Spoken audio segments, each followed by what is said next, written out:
Produced by Victoire. Victoire gives a special thanks to the EWF, Empire Wrestling Federation, and Mr. Jesse Hernandez, as well as SoCal Wrestling TV. Find the app on Roku. Hello, everybody, and welcome back to another episode of Power and Glory, the podcast. You want to discover the truth in professional wrestling? Then you have come to the right place. Ladies and gentlemen, I am one of your co-stars, Amir, along with my co-stars. Ladies and gentlemen, first, WWE WCW superstar. Ladies and gentlemen, give a big round of applause for Paul Roma.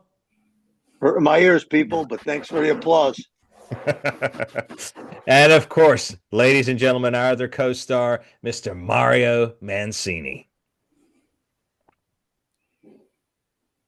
Yeah, he's probably MIA again. I don't understand this guy. Yeah. He's just saluting. That's all. He's had a long day, everybody. So don't blame him for not talking.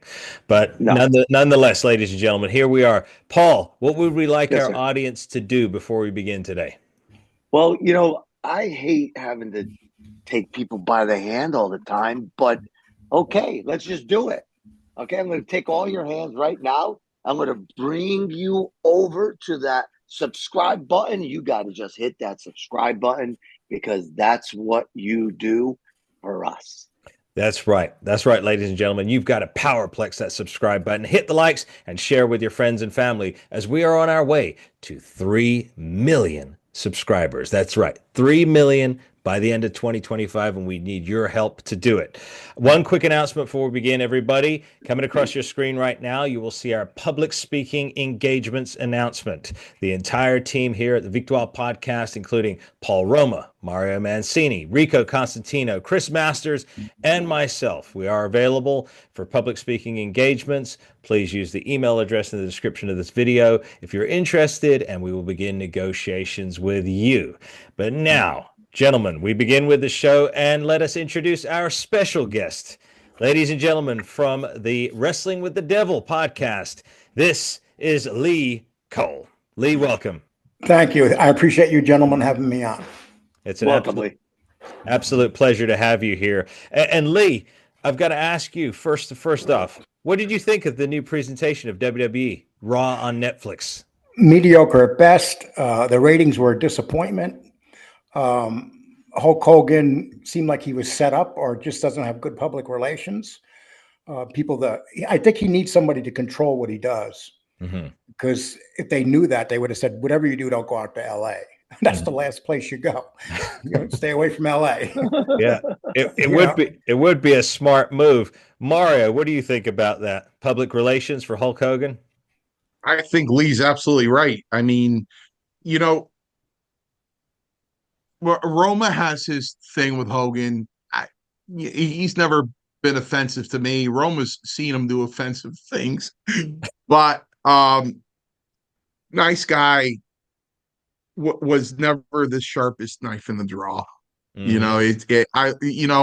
God bless him, but the thing about it is the boys are the boys. Okay, so that Real American Beer, that's where he wants the big payday. He wants that to be a bigger payday than WrestleMania 3.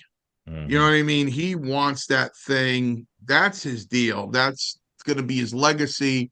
He wants to be Budweiser, you know what I mean? And he wants to leave that for his kids and his grandkids, whatever the case would be. But you have to be strategic about these things, and he just made the wrong move. Paul, dare I ask your opinion about this? Oh, listen, I have nothing but love for this man. Look, my thing is this. When you get booed and you turn to social media and you blame your manager, Jimmy Hart, okay? Let's just kind of do the math on this one. Jimmy Hart is carrying and waving the American flag. There is no one in that audience that's booing him. Right. Okay? Be a man, owe up to it. justify it, and you didn't have the strength to tear your shirt completely off. You walked away with your shirt down around your ankles, which is insulting enough. Not only that, you couldn't make it out to the ring. The people behind you couldn't see you. They could hear you, but they couldn't see you. Why? Because you didn't have enough gas in your tank to get out there. Maybe you should have had one of your own beers. That might have gotten you out there. It was very strange. It was very strange. It seemed like he turned away and went off in a huff. He was visibly upset. That's why he walked off like that. He was smart. If he was smart and his mind was quick, he should have turned heel right there. He should have took that microphone and went, shh. Yeah. You know what I mean? Yeah. Should have just turned heel. Lee, what do you think about it? It's like he said, okay, where's the worst place I can go to start this off? You know, should I wait till week 2 or should I do it this week in LA? You know, LA is just a different monster in itself when you go there. Yeah. These are like the Dodgers are world champion fans, and the stadium's empty in the 6th inning. So, you know, it's a very tough area. Yeah. I don't believe it was politics. People say it's politics. I don't believe that because they brought on 2 guys that are Trump people, and that Stephanie got cheered. She's a Trump person, and the guy and Undertaker showed up with a motorcycle, got cheered. So they have the same political beliefs. Yeah, they got cheered. I think it's just with Hulk Hogan. It's everything. Like it being a pathological liar and lying about stupid stuff, and then to do that to the manager. I mean, that's a scumbag move. Yeah. I'm starting to see there's more and more coming out about Hulk Hogan. Sadly, I thought at the beginning of this year he'd changed his ways. He was reformed. He had been baptized. But as time evolves, I mean, first of all, I would also think anyone who was baptized and changed their life, the last thing that they would release is a beer line to the general public. But what do you think about that, Lee? Because you're pretty good with the numbers. You know all the numbers. What do you think? Do you think WWE will keep their deal with the Hulk Hogan beer brand after this, or do you think that'll affect? Well, I think it affects it. Maybe they wanted it to affect it. But now, if you're going on Netflix and they're bragging about how they're going to have a family type show, and then you have some guy come out and talk about his beer. Yeah. I mean, it made no sense. It was like someone just purposely set that show up for failure. A lot of people liked it, but I think they liked it only because they don't want to admit it was a horrible show. It was a horrible show. Well, let me tell you something, Lee. Here you go. You ready for this one? So everybody sits back and they criticize Paul Roma about, well, he's talking about this guy, he's talking about that guy. But it's all coming to fruition. It's all true. I don't lie. I don't need to lie. The truth will set you free, baby. Yeah. And that's what's going on right now. Everything I've told you about this guy, okay? He couldn't take criticism, so he turned on his own manager, holding the American flag. That's terrible, man. Suck it up, baby. You know what I mean? Stop putting the blame on everybody. Yeah. This is a guy that said that he was around when Bruiser Brody got murdered. I mean, he literally replaced Atlas in that. Why would you say such a lie? It's like he can't help himself when it comes to lying. Dude, he can't be out of the limelight for one moment of time. Yeah. And when it doesn't go his way, he just switches the heat, turns it on somebody else, makes an excuse for himself. I mean, just look at his past. Just look at his past. I'm not going to bring anything up. You guys, you know, our fan base, do your research. Yeah. Look at all the things that he's done that has just been wrong. And yet, you know what? They're still promoting the guy. You know what? I was going to ask you, gentlemen, about that because I had an incident occur last week that I told everybody that I would talk about on this episode of Power and Glory. I got in contact with. Hold on, Mario. Let me bring you in on this one. Let me bring you in on this one. Yeah, Amir, you made a very how can I say this? You made a phone call, and it was to a certain somebody that we've spoken about on this show, and people question what was said. So now you got a really good front row seat to the truth. Yeah. Tell us about it.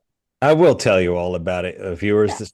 So last week, as we were talking about one of the wrestling legends, and again, I want to make the distinction between the personality and the person, the professional and the personal. So this man did do many great things in the world of pro wrestling. That was Nature Boy Ric Flair.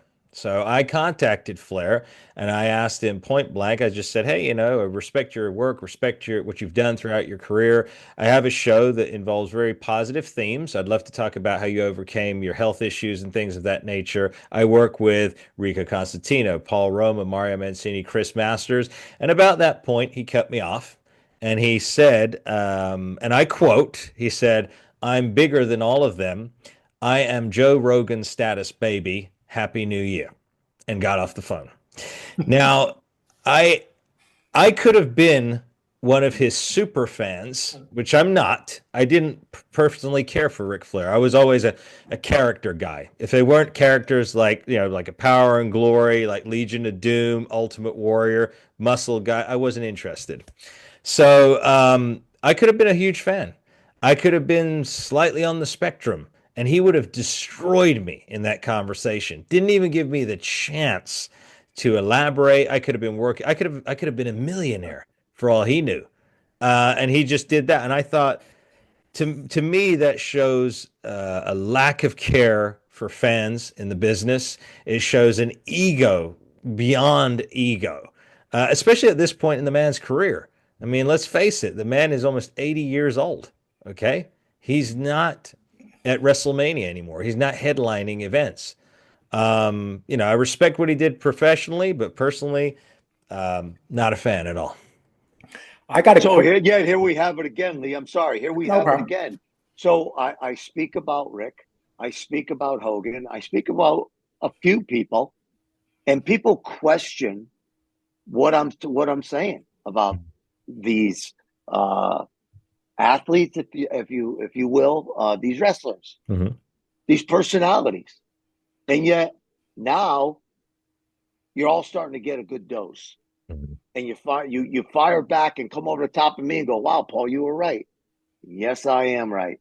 I have no reason to be wrong, no reason to tell tales. You people are who you are. You're never going to change. You're like that then, but you turn around, you point the finger at everybody else because you don't want them to look at you and see you for what you really are. I got a Ric Flair's mob story. Oh, you do? Yeah. Oh, yes. Let's hear it. When I was in the mob genre, there's this guy named Gene Barillo. He became an informant, but he was also in the mob. He spent about 10 years in prison, and he lives down in the same area in Florida as Ric Flair. And so Gene, his name is Gene Barillo. Gene Barillo had on this chain, and it was Ric Flair's chain. He met Ric Flair the day before. And then this girl, I got a hold of this girl, and I said, "How did he get that chain?" So it turned out, and I put this out there, some people got mad at me for saying this, but it's the truth. Ric Flair took some young girl home. She scaffed his chain. Gene sent the girl there, took some jewelry from him. And then when someone went up to him and said to him, "What's the story about this girl taking your jewelry?" Ric Flair had so much pride, he didn't want to admit that he was taken. Wow. And I seen Gene Barillo with the chain, and I learned from not the girl that was with him, it was a young girl too. Flair's bringing 20-year-old girls in wherever he's staying. He was shooting a commercial at that time. But I had her friend tell me the whole story, and I got a hold of Gene Barillo, and he goes, I said, "Is the story true?" He goes, "Well, I ain't saying." But I'm like, "You got his jewelry." I did a show on that on the Mob channel. I got a Ric Flair fan said, "Oh, nobody could take Ric Flair like that." Yeah, when you're 79 years old and you're trying to mess around with some 20-year-old girl that's been sent in to heist your jewelry. Gosh, and he was still married at this point, because I know he recently divorced from his wife. I'm not sure if it was about a year ago it happened. Yeah, so that would have been about the time. Maybe that's what occurred. Yeah, because he's been divorced about 6 times, I believe. Well, he admits he can never be faithful. Yeah, it's such a shame. It's such a travesty. But Mario, I want to throw this up to you. how can somebody who is, and I'm not saying Ric Flair is, but I'm saying a certain personality, let's say, is a scumbag personality.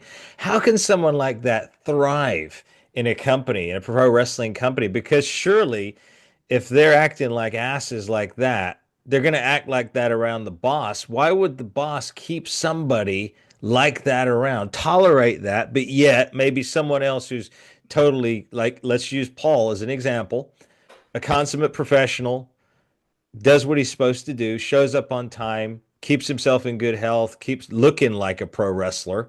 Why would they dog him, but yet the other person who acts like a piece of garbage get all the push? You know, they say in life, timing is everything. And you know what?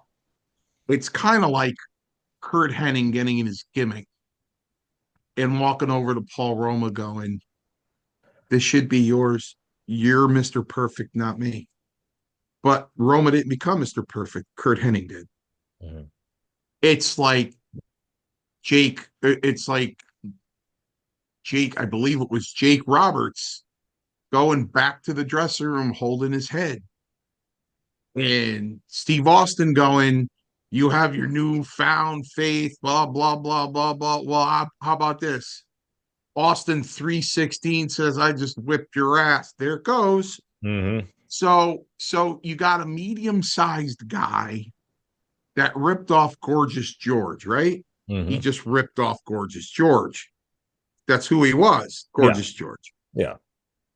And he's high styling, flying. In order to be the man, you got to beat the man. I mean, good talker, Yep. good catchphrases, Yep. good gimmick.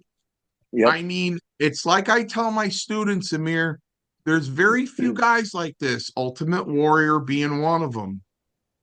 Hulk Hogan, well, I saw Hogan wrestle in Japan. I hate to tell you guys, he was really good. He was wrestling scientifically. Mm. But you guys got like Warrior, you know, as I tell the students in the wrestling school, every now and then you have somebody whose gimmick is bigger than the wrestling. The Mm-hmm. gimmick is bigger than the wrestling. So you don't need to worry about your wrestling skills because your gimmick is so much bigger than what you can do in the ring. Mm-hmm. You know, Tony Altomar, my trainer, used to say, you know, Hogan can walk to the ring to his music, rip off his shirt, hose down, get the crowd going, and just walk back to the dressing room, and people would still be as happy Yeah. as if he wrestled.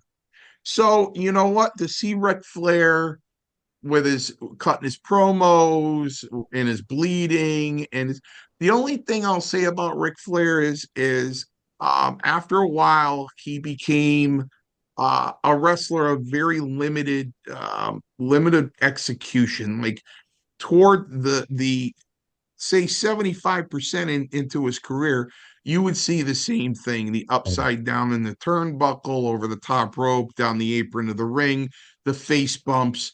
Everything would be exactly the same. He really didn't go outside that. Um, so you know, he was in a territory. I really don't think he was that big in New York. Um, but you know, he was in territories where, you know, he got over big. Listen, right place, right time. You know, let me say this because I'm a different kind of person. Um, you know, today I was at the bank today and he said, "How you doing today?" I go, "I woke up." You know, so it's like he shouldn't be here. He got into a brutal plane crash, Mm-hmm. and he probably should have died in that plane crash, and he didn't. And before he got into that plane crash, he was like big, like Art Anderson big. He was Yeah. a big dude, Yeah. right? So you would think a guy like Ric Flair would reflect on his life and go, you know what, I'm lucky to be alive, and really approach his life differently. Instead, he was reckless. There's some people in the wrestling business.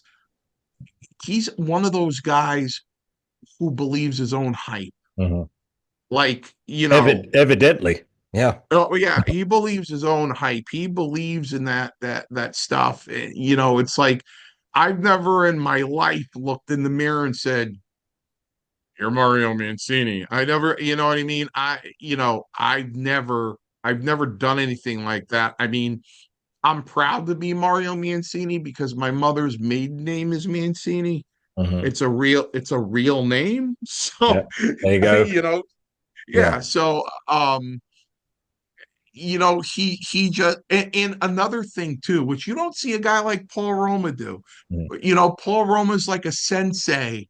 You know, if you go up to him and start talking to him, he'll share his experiences. He'll give you advice. He'll Yeah. tell you what he thinks because he's like a wrestling sensei, right?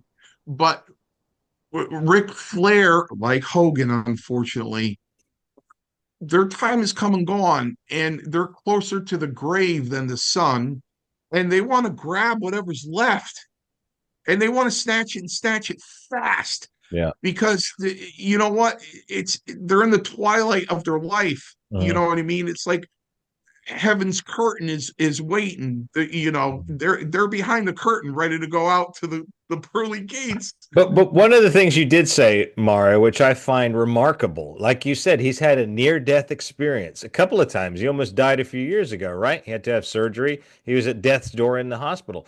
You would think that somebody that was that close to death would have had a change of heart or a realization of something, but not in all cases. As we know, the good book says some hearts will be hardened. Okay, so Listen, I think he did.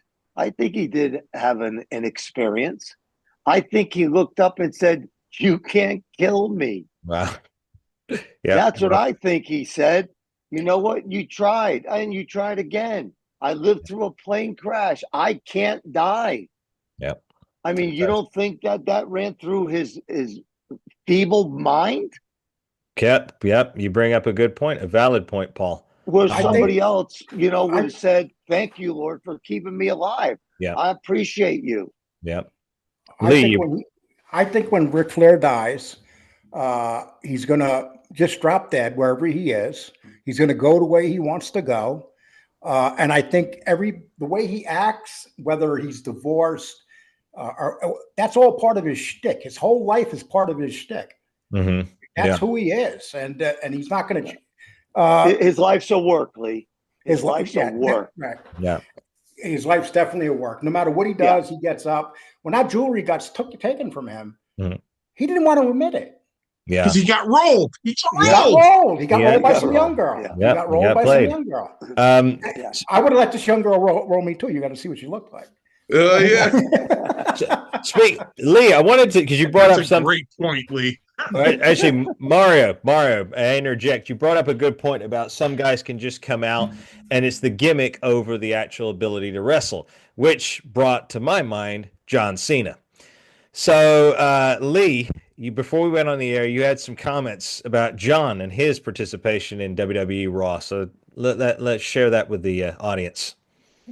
Well, that's one of the things that hurt him that night. Is that whole thing? They gave him all that time in the ring. I think I fell asleep when I woke up when he got out of the ring. He was very boring. Uh, there's no way somebody else can tell me otherwise. I think that what WWE is doing with him, they're showing too much loyalty. His Hmm. He's gone. His thing's done. Yeah, yeah.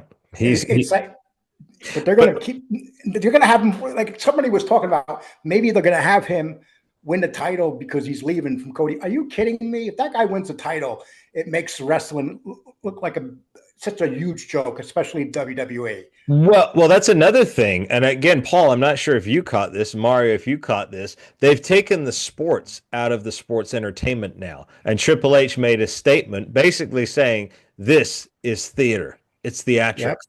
So this is the first time in history they've said that. Paul, I want to get your thoughts on that. You think a good move, bad move? Do you think it's weak? What do you think? Well, I think, again, my opinion, I believe that they went to him because everybody else, like The Rock or Stone Cold, who are great draws, probably didn't want to come in Right. or wanted too much money to come in. So Rock they was went there. down the food chain and said, Oh, John Cena do it. He wants to be back in the limelight. Mm. He bombed during the awards, right? When he came out basically with a towel around his waist. He Yeah. did what Hollywood wanted him to do. He's Yep. their little, take him by the nose and lead him around. Puppy dog. Yep. That's how I viewed it. Hmm. Boring or not, lifeless or not, I think that he was their only option. Yeah. Yeah. That's just what I think. Not to say that that's what it was, but Mhm. that's my opinion on it. No, yeah, I agree with you on that. I think that John has forever been stuck in the shadow of The Rock. They brought The Rock back. He's never quite, and again, it's just my opinion, and we're all entitled to our opinions. Never been a fan of John Cena. I don't know what he's like personally. I've heard good things. I've heard he's a good, decent person outside of the business. So for that, I respect him. If he does work with children and do things of that nature, I respect the heck out of anyone who does that. But I'm Right. talking about the character, the baggy jeans, the baseball cap, and like you clearly said, Lee, somebody who's now in his age bracket dressing like that. I mean, the logical explanation would have him turn heel completely, do him completely over, and go into a more mature character now. Like a Right. top. You're not a 14-year-old anymore. No. You know what I mean? You never were to start with, but at least you were a lot younger. You could get away with that. And Yeah. they made the belt for you, the spinning belt and all that other good stuff. Yeah. So yes, they built that character, but you know what? Those days are gone. Yeah. Again, it's like the guys that are waiting for the phone to ring. Yep. We've The old wrestlers waiting for the phone to ring. The yeah. phone's not going to ring for you anymore. Well, guess what, John? You're not, 21, and you don't look 21. You're Right. old. Yep. Okay, Yep. and you're reaching and you're letting them allow that to happen. If you're any good at what you've done, acting or whatever, then that's the route to go. Because I mean, personally, I don't know him. I've heard different stories. I've again, good and bad, but he's reaching. Hmm. I, Yeah. I think he's reaching. He wants to rekindle his career, and I think that he was their third choice out of Mhm. three, and that's why he was there. It could also be a forced move, though, because if you look at it like this, I noticed when The Rock came out around ringside, he went over to the William Morris Endeavor talent agents. They were right there in the front row. Of course, his best buddies. Now, if John is firmly under their thumb, then he will do whatever the heck they tell him to do, much like the Right. Oscars. I'm sure he didn't voluntarily want to walk out and make a fool of himself in the Oscars. Well, he does what the Chinese tell him to do. Why not them? Yep. So yeah, well there you go. I mean, yeah, he is a company man in every sense of that word, but I think that like you said, Lee, there comes a point where it's just yeah, you gotta grow up, you gotta change it or come up with something fresh if you're coming back because the old stuff ain't gonna work 20 years later. One of the things that I also noticed about that episode of Raw, and Lee, I want to get your thoughts on this. We said at the beginning, we don't know if it's for kids, if it's for adults, what the heck is it? The Rock actually cussed. I mean, he said the F bomb at the beginning of the show when he was shaking hands with the commentators. He said I'm not going to say the S word here, but he said the Right. S word in the ring. There are fans and kids out there. What did you think about that? I mean, this is the guy that's supposed to sit on top of this company just cussing now, and there are kids there. I think it has a lot to do with where society is now, because unfortunately, kids are like that, No. and they shouldn't be like that. And so people don't hold back. I mean, we're in just a whole different world right now. Even the kids, like if you watch them at ringside, they're cursing in the ring. And it's. I think it's more society than anything. Yeah. And So let me ask you this then. In saying that, and of course I'm coming over the top on this one. Mhm. So it's all right to murder somebody because kids are out there doing it, Yeah. no, I agree with you 100%. right? I don't I think they mean, should it's all do right it. Yeah. it's all right. It's all right to shoot heroin because the kids are up today are doing it. So the Rock's run out there and stick a needle in his arm and make everything okay. You It, know what I'm it, saying? it's such a travesty, Paul. Like I said, I'm I'm of that generation that grew up around that, so I shouldn't be condemning it, but I am. I have my beliefs, and it's not them that are dictating it. For me, I just look at it as, like you said, you're a public figure. People look up to you. Okay, Right. even if you do that in your private life, at least put your best foot forward in public. You know. Right. And let me ask you this. The, and we're talking about The Rock. I like The Rock. Hmm. He is respectful to me, Hmm. at least the last time I saw him. And I have respect for him. But here's my question. Do you need that much? Do you need more money in order to bend and give up your values Hmm. and do what they want you to do? Because I personally don't think that The Rock just said, well, I'm going to drop the F bomb and I'm going to drop this word and I'm going to drop that. I personally don't think that came out of, his way of thinking. Hmm. At least, hopefully I'm right it didn't come out of Hmm. his way of thinking, that they said, hey, we need you to do this, just like Cena went out there and everybody, with a towel around his waist, which is just totally insulting. Hmm. Again, like a little puppy dog. But I want to think that The Rock is more powerful than that, where he can turn to them and go, yeah, no, I'm not going to do that. That's Me, that's not my character, right? that's I'm cool, but yeah. I'm not dropping bombs like that out there. And it's a shame. I met The Rock's mother last year, late last year. Very kind lady, very respectable. I wonder what a mother like that thinks, because I know, even my own mom, which I'll say something now because I know she'll watch this. She despised Ric Flair when we were younger. When I would watch it at home, she always said, "I can't stand that guy, I can't stand that." So she's getting some satisfaction from this episode. But anyway, side note, that was a tangent. All right, Um, Hi, mom. mom. Hi, mom. Hey, mom. So, where were we? We were talking about The Rock. But I think Right. sometimes people think in the audience, and you've got to know this. I worked in Hollywood. I understand a little bit about how it goes on. So even someone like that has that amount of public power behind the scenes, not so much at all. You may think it's an illusion. Remember, it's show business. Okay, it's all a show. It's all smoke and mirrors. When John Cena does that, yeah, you can't see it. It's behind the scenes. So, yeah, he could have been forced into it. I just think that I disagree with it. I think, again, WWE thrived when it was a family show. When Paul was there, when you were there, Paul, when you were there, Mario. I don't care what anybody says. That was the pinnacle. That was it. It's never been duplicated, not in the late 90s, not in the 2000s. And if Netflix, I admit, the presentation on Netflix looked good. I like the new black canvas. I like the red spotlights in the arena. I like the way it looked.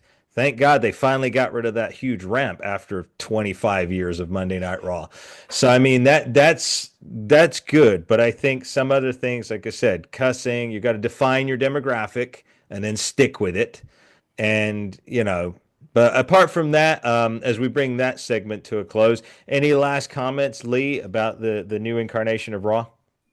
Well, no, I wanted to get into the other part we talked about, but I'll wait until you're about the stocks, what's going on there, how much money that was lost by Vince McMahon in the last year. Oh yeah, let's do that. Let's switch right into that now. Now we've covered Raw. Let's talk about that. Okay, Okay, Lee. so I did some research. We did a show. My partner and I, Renee, we did a show today, and it's estimated that Vince McMahon lost $1 billion this year, and main reason that he lost so much money is because he sold his stock options 1 year ago, and I bought into quite a bit of stock myself, and I've been doing my shows. I've been telling people for the last year of my show, buy stock, buy stock, buy stock. Mhm. And a lot of people wouldn't buy it because they thought Vince was leaving, so it's going to go down. Vince left, it went up. It was $70 a share 1 year ago. It's over 140 now. Wow. Wow. It Wow. doubled in value. And I had a good friend of mine. He got a hold of me. He bought a Range Rover today, and I put up a video he sent to me saying, "Thank you, Lee, for the." But I didn't have as much money to make as much as he did. All right. Uh, I mean, he got like thousands of shares, and he made out like a fat cat. Yeah. But it's the money is like we all know that wrestling was more entertaining 20 years ago, but they're making more money now than ever. It's like they the company is worth twice as much now. Once Vince McMahon got tossed out, and he did get tossed out, he didn't leave, he got tossed out. They set him up. So he's gone.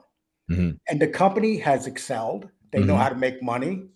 The Manuel brothers are, no matter what you think about them personally, they know how to run corporations.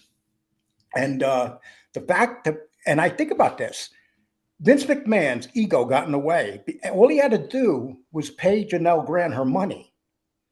Janelle Grant literally cost that man almost $1 billion. One person. Yeah. And when you think about that, it's like, Vince, just give her $5 million, tell her to go away.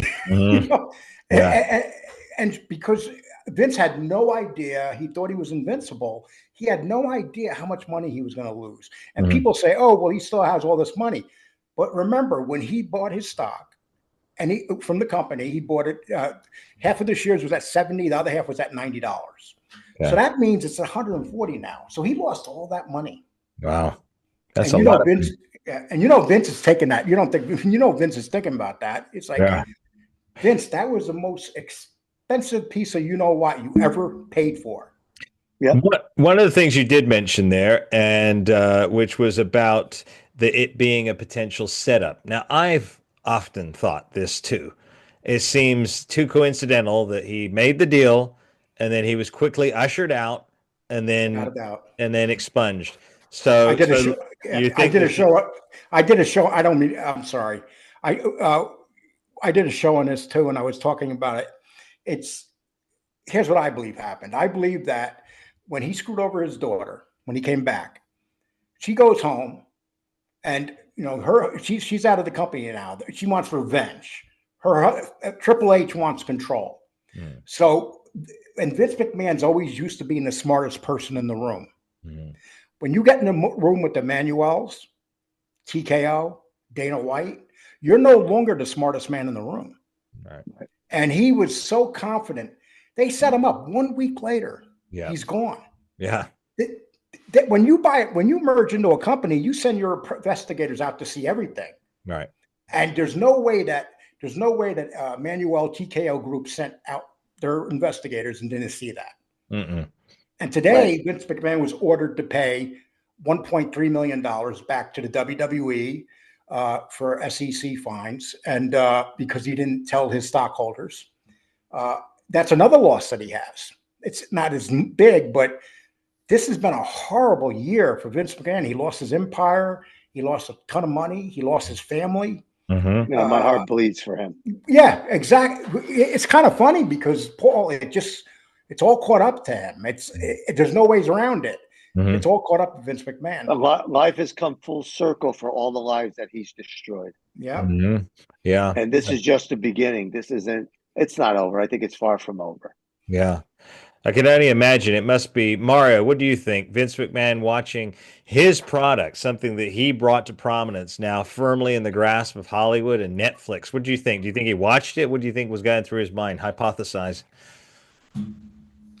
I don't think he has any teeth left. They were grinding so hard. I think that's why he put out a statement or information that he's going to open up his own entertainment company because of the frustration. Listen, Vince did destroy a lot of lives directly and indirectly by turning his back on things that he fully had knowledge about. I mean, for God's sakes, we have Lee Cole on this show. Yep. And we'll never forget who his brother was. Vince didn't know those guys were doing that. Of course he did. Yeah. And he did nothing about it because he's proven that the more demented something is, the more outrageous something is, the more sadistic something is, the more he likes it. Yeah. You know what I mean? Yeah. There was a statement, Mario. I saw it from Kurt Angle I saw this short pop up on my feed the other day where Kurt Angle says he was doing an angle with Stephanie McMahon, and Vince was the one who was orchestrating it. And Vince wanted Kurt to kiss Stephanie on camera. And as they were getting prepared to do it, Vince was coming closer and closer to them, like with glee in his face, like just waiting for the moment where he kisses his daughter. And he said, yeah, that kind of weirded me out. Like he was kind of getting excited by this whole situation. That's Yeah, very twisted. he probably wanted to join in. Listen, Very disturbing. you know, you're talking about a guy who Bruce Pritchard had to talk off the ledge about fathering his daughter's child as a storyline. Yeah. True. You know what I mean? So, you know,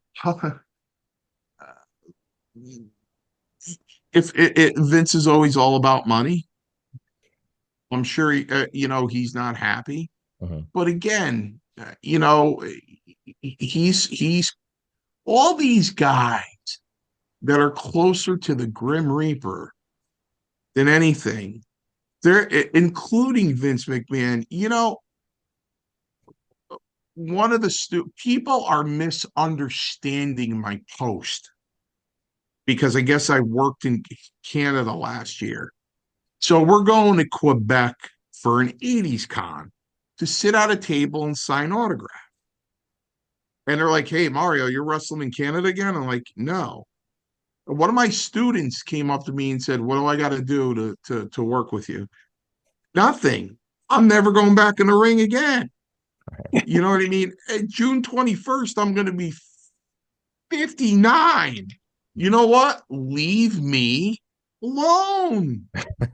Leave me alone. You know Mario, what I they're mean? just fans. They want to see you back in the tights. I They want to want see to see you him back back in. in the tights again. I think I'll wrestle him. I Yeah. can't be in the tights. Listen, I can't be in the tights with Roma at Roma show. I can't work my own show because Roma sets me up.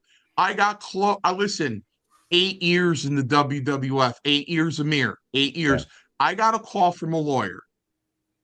Is this Mario Mancini? Yes. Hi, I'm attorney so and so, and I'd like to know, due to your career and the beatings that you took and the bumps that you took, if you'd like to join the CTE lawsuit. I said no. Right. He goes, well, I don't understand. I mean, obviously you took a bump, but you took a lot of bumps. I go, yeah, and I never hit my head, Mhm. not one time. Mhm. And plus, how do you explain to a jury I have CTE and I passed the bar exam? How are you going to do that? Exactly. So You're I, amazing, damn it. You're I amazing. never hit my head until Roma set me up with Gibbs, and Gibbs gave me a clothesline that would have took the head off a Tyrannosaurus Rex. Wow. I took that bump and I hit the back of my head on the canvas, and I went, "Are you kidding me?" Yeah. Then I worked with Showtime, Marcel Williams, and at the East Haven hockey rink, and I was laying on the canvas like a good guy, like I always did with Randy Savage. Mhm. And here comes Williams coming off the top rope, and he just about broke my sternum when he dropped that elbow on me. And what did I have to hear when I went, "What the hell was that?" He turned over to his stomach and went, "Roma told me to do that." Oh, man. So you know what? I can't. I'm not going. No, Roma always, and you know what? I Uh, always look over to Roma while I'm in the ring. uh, What's he have, Amir? yeah. Both hands on his knees. Okay, bent over, leaned against the wall, holding his stomach, laughing his head. I can't. I can just risk that anymore. Oh, yeah. You can't do that. No, no, no, no. I Too can't much, risk that anymore. too much risk. Lee, I got to ask you, did you ever step foot in the ring in your time? Did you ever have any aspirations of going in the squared circle? You know, let me tell you something.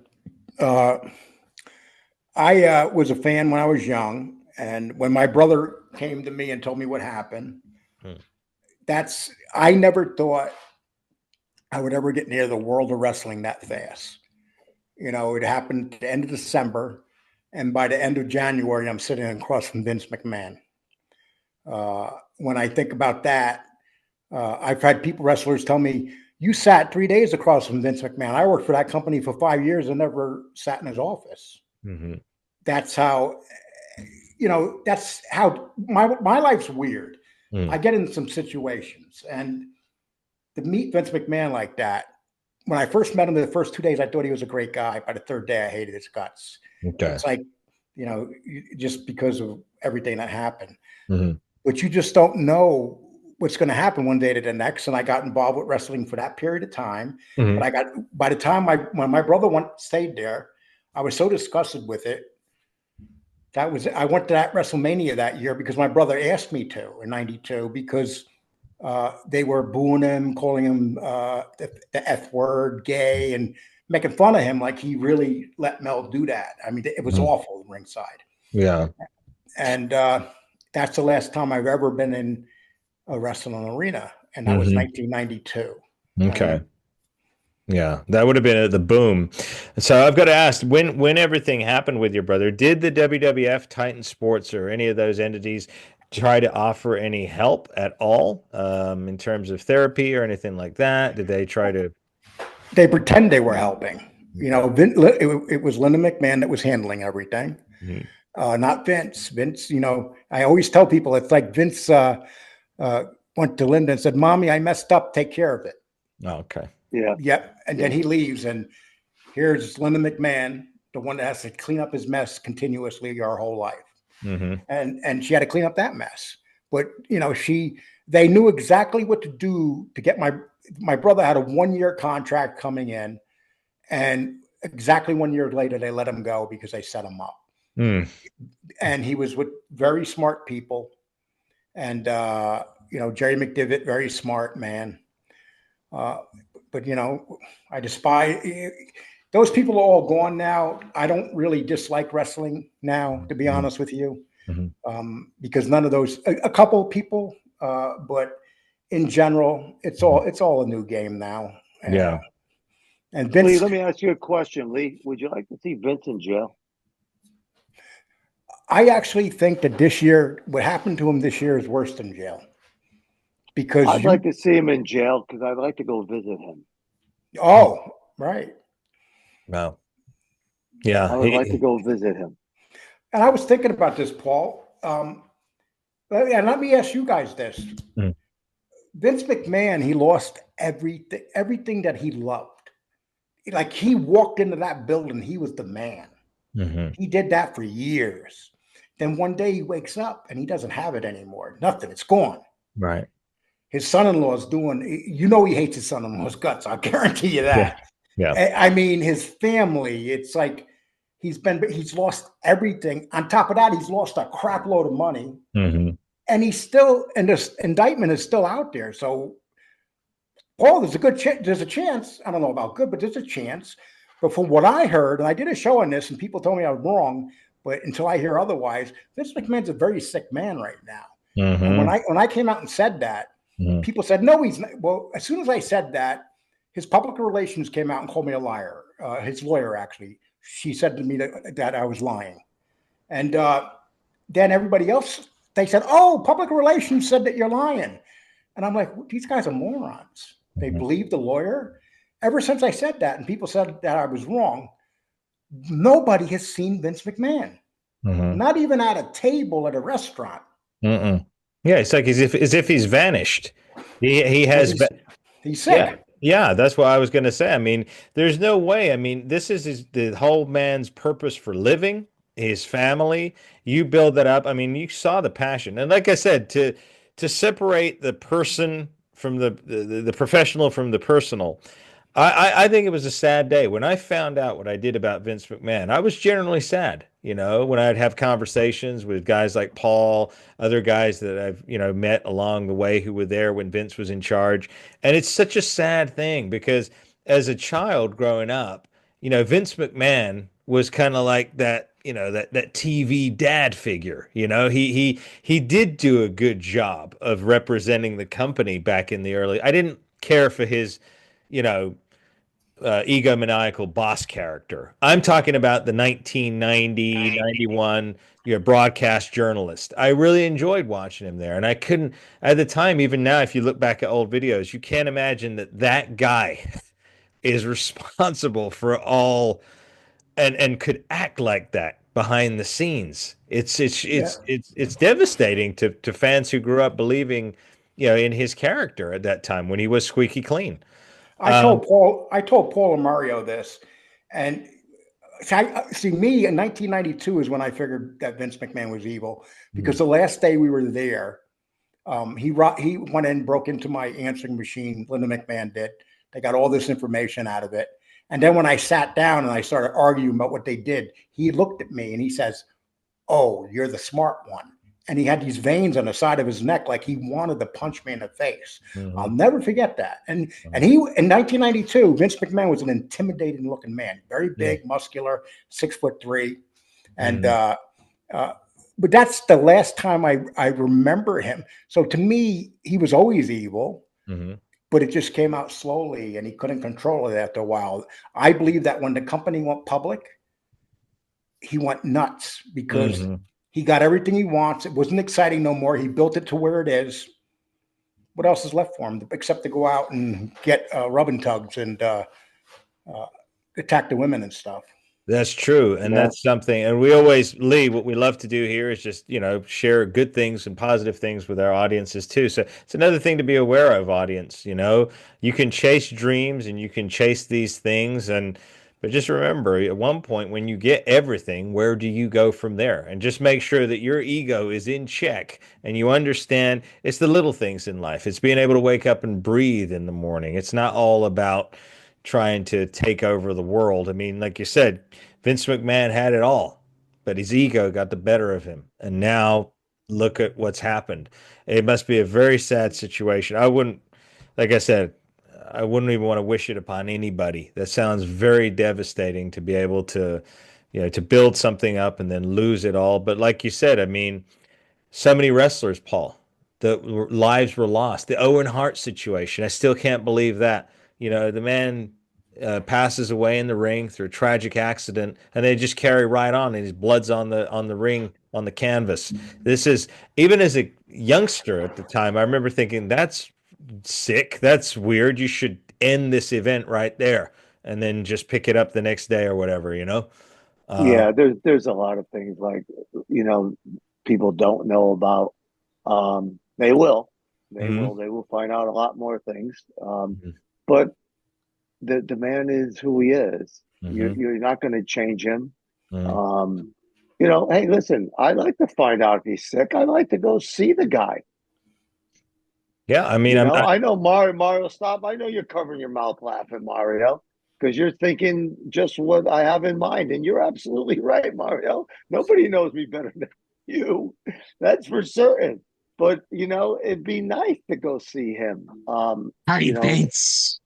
It's Hey, how Roma. are you? Are you suffering? Because you made a lot of people suffer.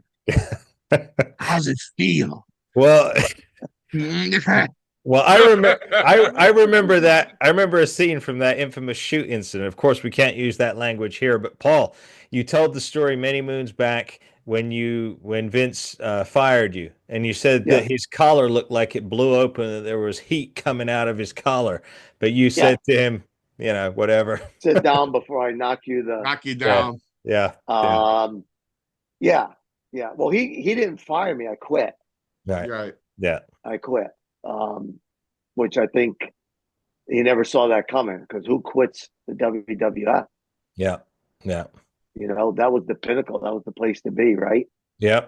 And I, Um, and I and I apologize for that, Paul, because I'm still thinking about last week, folks. Check out oh, the with last, Bischoff. yeah, Bischoff. I was thinking about Eric Bischoff. Last week we did the Yeah, Eric Bischoff episode because Eric Bischoff kind of took a soft shot at Paul on his podcast last week, so we addressed that and put that to rest right here on Power and Glory. If you want to see that episode, ladies and gentlemen, it's going to be linked at the end of this video.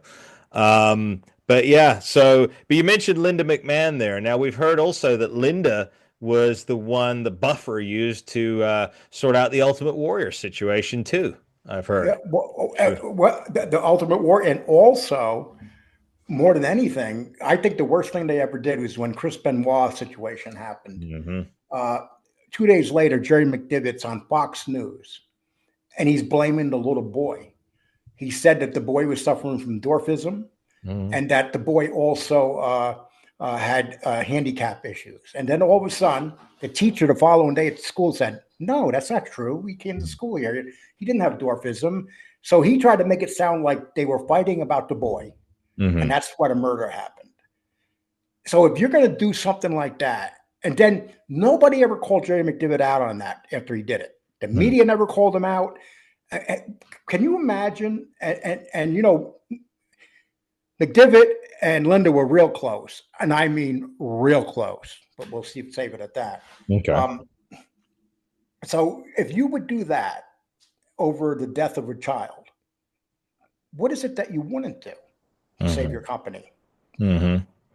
It's the darkness behind some of these monolithic empires is just well, everything's getting revealed. You know, actually, the more we look at the media today, even outside of wrestling, the veil has been lifted. We talked about this on our other show, Hey Roma, the podcast, our show that covers everything bar pro wrestling, and we said, you know, something's going on, and it looks very familiar to scripture in the Holy Bible. So, but we'll let you go and read for yourselves to see what we're talking about in Revelations.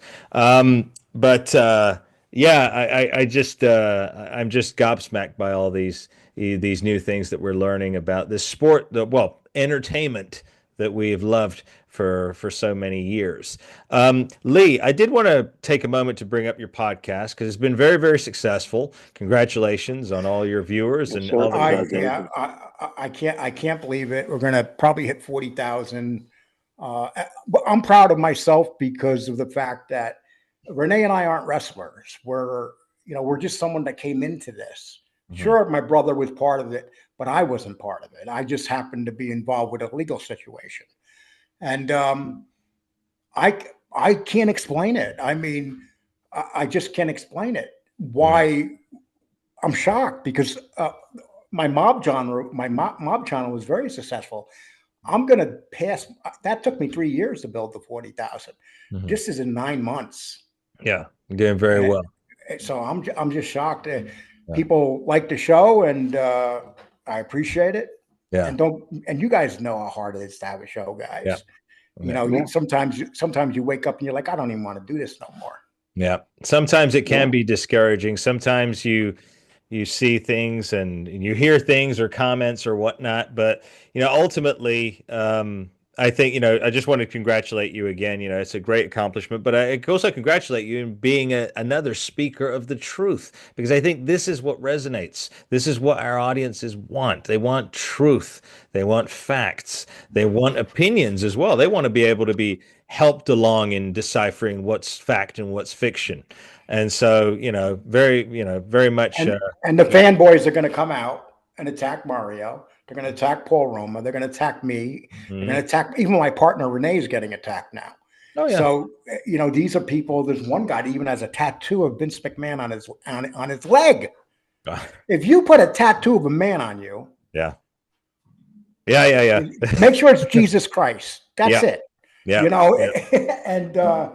And the guy was bragging about it. I'm like, you're bragging? I wouldn't tell nobody that. I'd be embarrassed. Yep. There's certain things.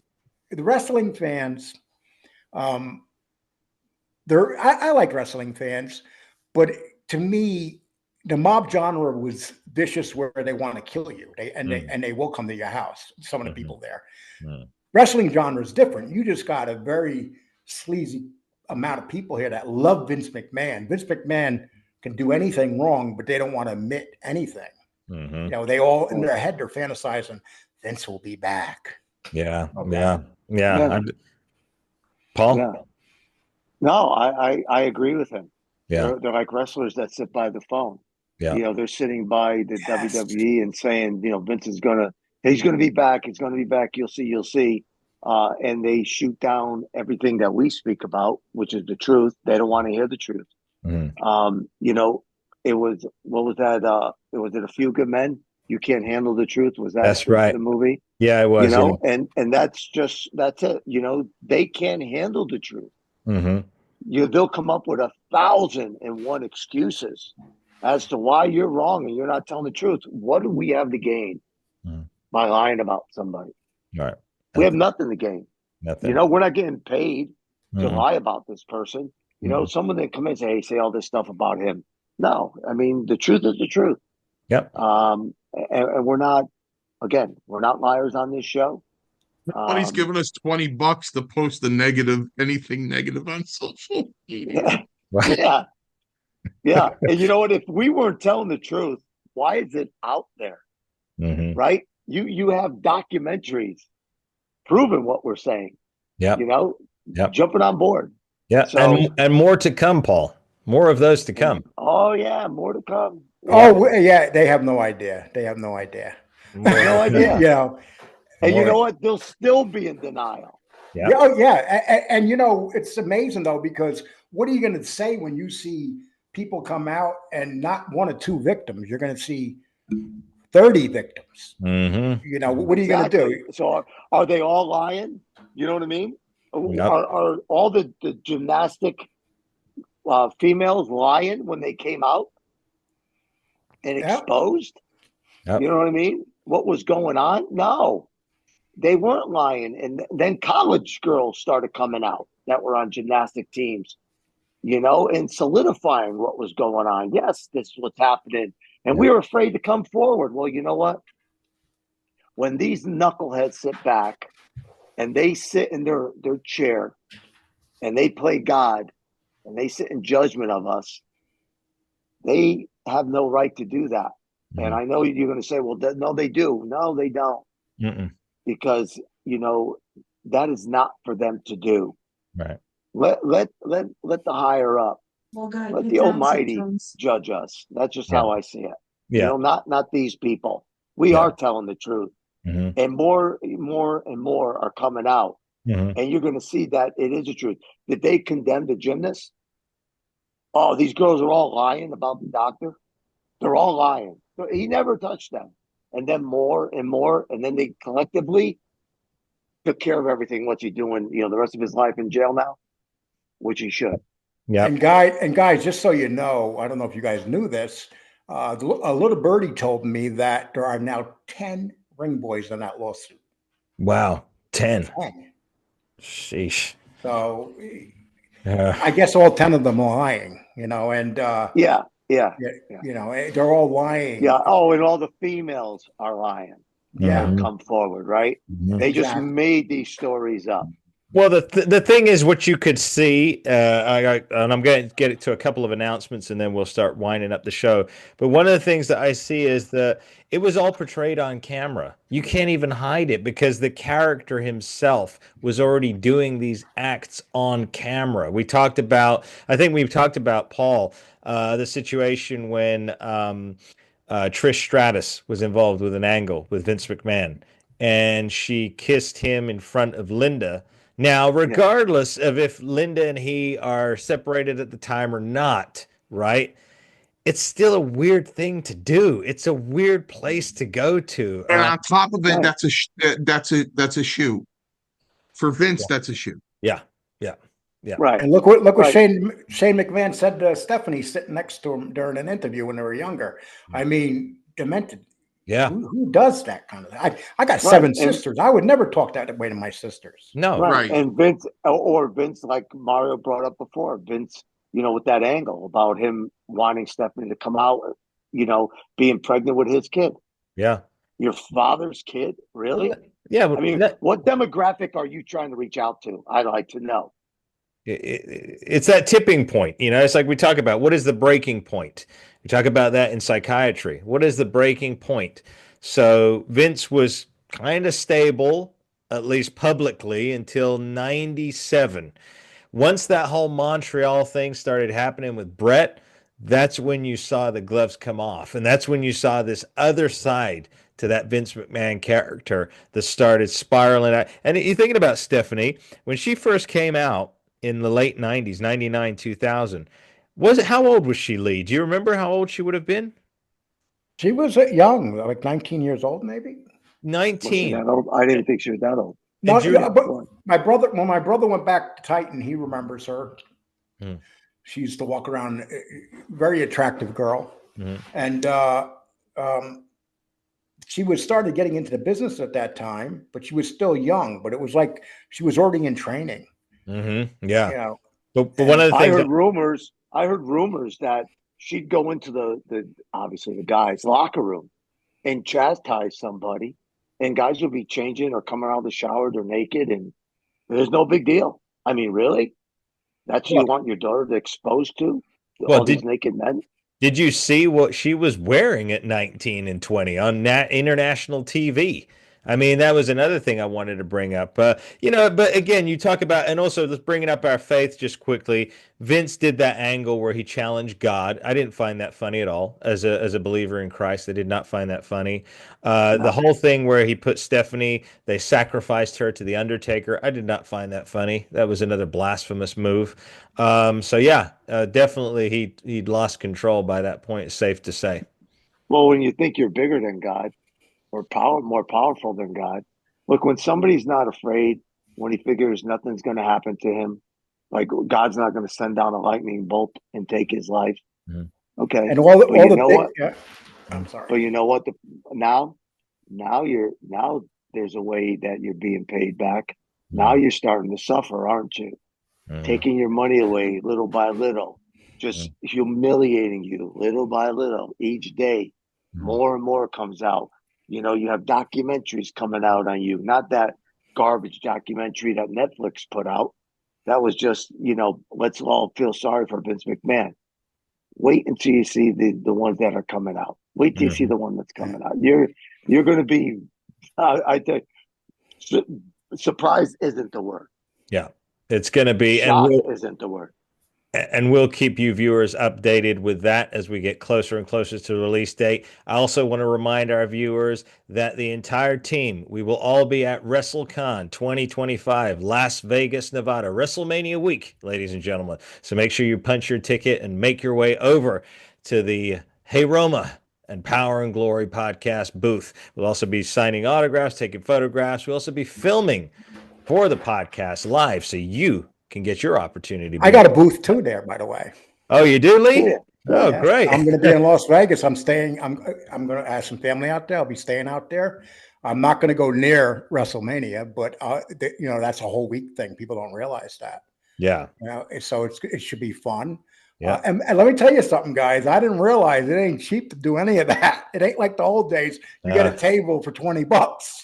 No, we, No, we, Yeah, we no. knew. Yes, it's not. very Yes, expensive. we've been told. Yeah, So, yeah, but that'd be good. So, again, viewers, if you want to go and see Lee Cole, he'll also be there. Make sure you find his booth. I presume you'll have the Wrestling with the Devil podcast logo up so they can find you yeah. there. And hope that nobody cracks me in the head.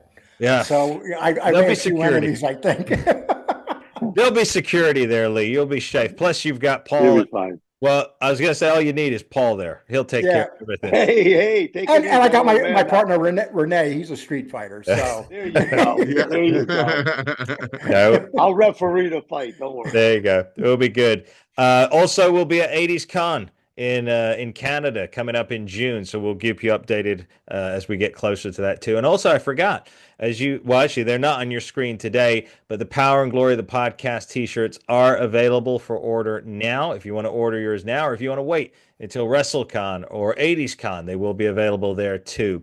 Lee, I wanted to thank you very much for taking the time to join us today. And viewers, if you want to watch more of Lee's content, go over to Wrestling with the Devil. That is the name of his podcast. You'll find tons and tons of intriguing content right there on his channel. But yeah, Lee, we'd love to have you come back on again for various sure. topics. And you guys are welcome with us anytime. And you guys know that. Yeah, Thank you. appreciate that, Lee. Mario, any closing comments from you, sir? Well, I tell you, I really enjoyed having Leon. It's just so nice to have another person that just tells the truth. Yeah. You know what I mean? Just tells the truth, and I know he feels very fortunate about his podcast. I tell him, and I will always tell him that he suffered a great loss. And it didn't have to happen, but for the abuse of the wrestling business. Um, So I'm glad he has this success because he deserves it. And like us, he's picking up a torch for his brother. It's Hmm. all about picking up a torch for his brother. Always will be. And I think that's fantastic. Yep. Um, with Paul Roma sitting right here on the podcast, he will be the first one that I will mention. Don Morocco, Greg Valentine, Bob Orton, Bret Hart, Demolition, Jake Roberts, Tito Santana, Tony Atlas, Ted DiBiase, Danny Davis. We are wrestlers. When we went down the aisle and walked up the ring stairs and got into the ring, there was only one thing on our mind: to execute perfectly, to have good timing, in ring skills, to go back on that house show and have Arnold Skolin with that big cigar coming out of his mouth, quacking like the penguin on Batman. Good kid, good, good, good. You did good. You did good, good. You did great. I'm going to tell the office about this. Thanks, Arnie. You did good out there. Thanks, Arnie. When I die, on my tombstone, wrestler is going to be on my tombstone. Yeah. I have attempted and worked hard to do other things in my life that I did. I'm just a wrestler. I'll always be just a wrestler. It's wrestling, grappling, Greco-Roman, freestyle, professional wrestling.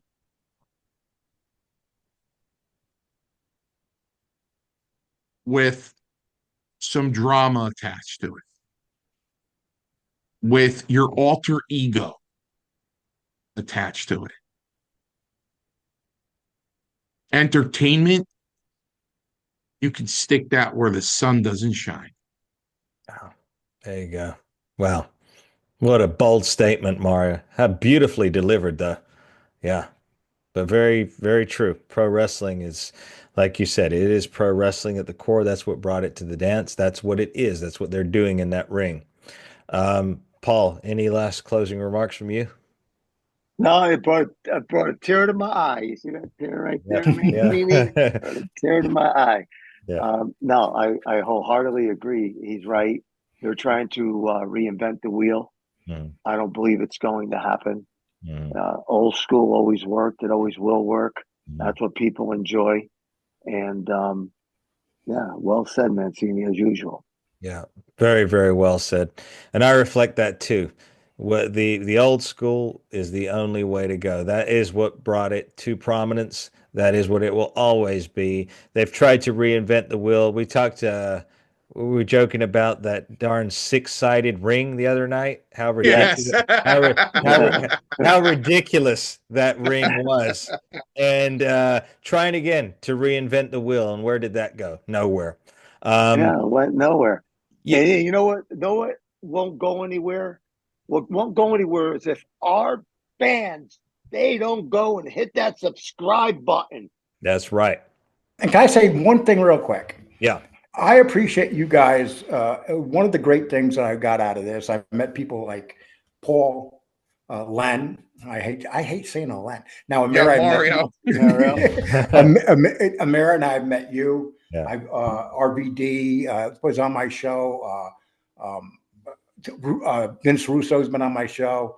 Quite a few people in the wrestling business, and those wrestlers like you, I thank you for accepting me into your family because I know it's a family.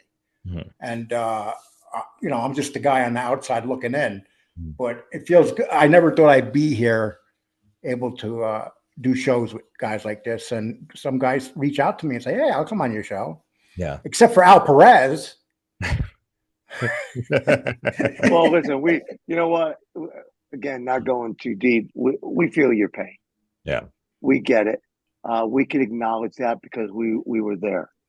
And these guys that sit back, again, not going too deep, these guys that sit back and critique, criticize, however you want to say it, about what we're saying, what you're saying, that never been in the business, just sat and looked in from the outside or through, the TV and think they know more than we do, or, go on their shows and tell people we're lying or try to knock us in any way, shape, or form.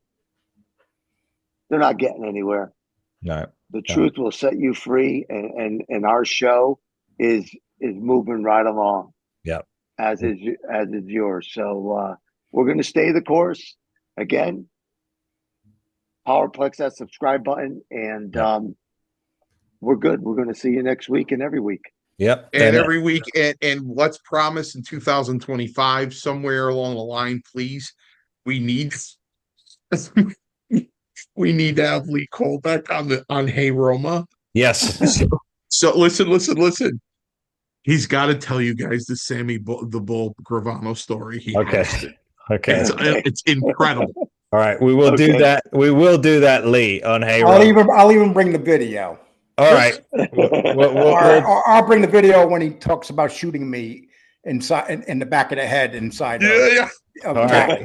That's gonna be a hot one, Lee. That's a hot one. We'll definitely schedule that, and I'll say that viewers look forward to that. And just like Lee said, pro wrestling is a family affair. Once you get involved in this business, you are part of a family, and we want you to be part of that extended wrestling family. So as Paul said, Powerplex that subscribe button, hit the likes, share with your friends and family. We greatly appreciate it. But until next week, everybody, this has been Power and Glory, the podcast. And I say, God bless Paul, God bless Mario, God bless Lee, and God bless all of you. God bless you. God bless you, God bless man. you. All right. We'll see you next week, everybody.